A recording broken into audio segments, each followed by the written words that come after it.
Hello, I'm Dr. Michele Fiala of Ohio University in Athens. Welcome to the Musical Oboist, my new series of help videos for oboists, wind musicians, and musicians in general.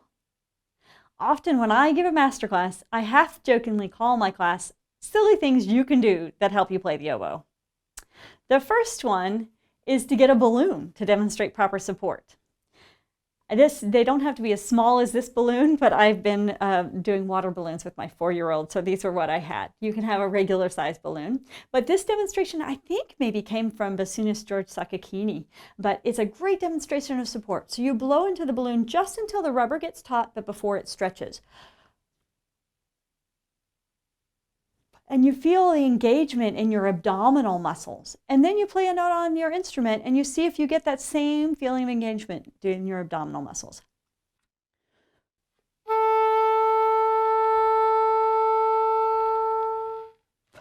Imagining blowing out a birthday cake candles should give you that same feeling too. So it's not that you're tight in your abdominal muscles, it's just that you're using them and you're able to relax them when you take a breath in and then use them like the balloon or the birthday cake candles when you're blowing out. The second silly thing you can do when you play the oboe is for your embouchure, and it's from flutist Keith Underwood. And he buzzes like a brass player when he plays the flute, and it's also fabulous for the oboe. And so you set your lips together and your tongue just barely touches behind your front teeth, and then you'll buzz. And you notice that to get a good buzz, you'll need to have firm corners and loosen the center of your lips, just like when you're playing on the oboe reed. If you feel it's difficult to loosen the center of your lips, you can make a pretend mouthpiece like this. It helps separate the part that needs to be engaged from the part that needs to be loose, or like this. But if you get good at buzzing, you can even buzz multiple pitches. And you'll be changing your throat shape like you do going into the upper register of the oboe. And then after you've buzzed and loosened this center and gotten the correct muscles working well, then you can try playing on the oboe. Often I'll find that this yields then a freer sound with a better quality.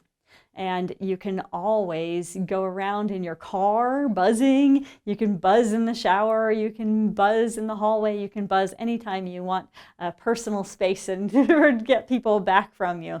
It's a great exercise and it's a really good warm-up for playing your instrument.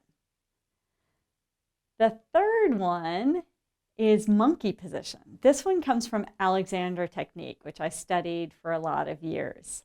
And you actually bend both your knees and your hips, and it eliminates excess tension. It's almost the way a baby, you might see a baby or a kid stand before they jump. And then you try playing. If you're having trouble with low note entrances, with particular passage or anything, you can try playing from this position.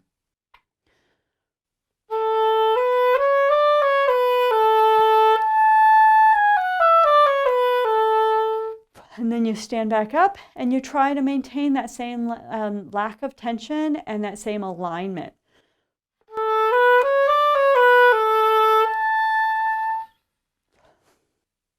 The fourth silly thing you can do to help you play the oboe is the only one I actually learned from an oboist.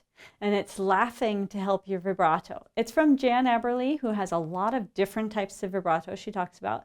But this exercise has been most helpful for me and for a lot of my students. It gets something closer to a vocal vibrato. And you're laughing in sort of a high-pitched manner, a ha ha ha ha ha ha ha ha ha ha ha. And if you've ever done the exercise where you're initiating vibrato from here and initially ha ha ha ha, and then speeding it up gradually, there are two issues. One is that it can affect your support, which should be constant, like that blowing out the birthday candle or inflating the balloon. And the other issue is it can be hard to start with that and get it fast enough to sound natural on the oboe. So initiating it a little bit higher where it moves naturally as you do get it fast enough to maybe roughly 5 pulses per second. This can be an exercise to help you get it there. Ha ha ha ha ha ha ha ha ha ha. And you'll go around laughing like that for maybe a week or something until you're feeling comfortable with it. And you'll try it periodically on the oboe until you can get a really nice, free, and naturally integrated vibrato.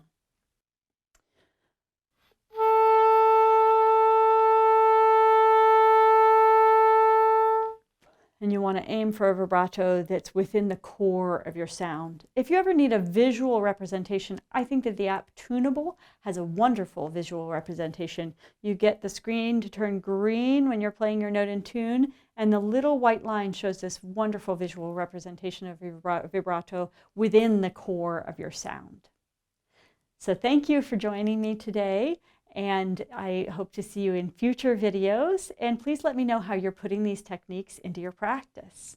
Again, I'm Dr. Michele Fiala of Ohio University in Athens.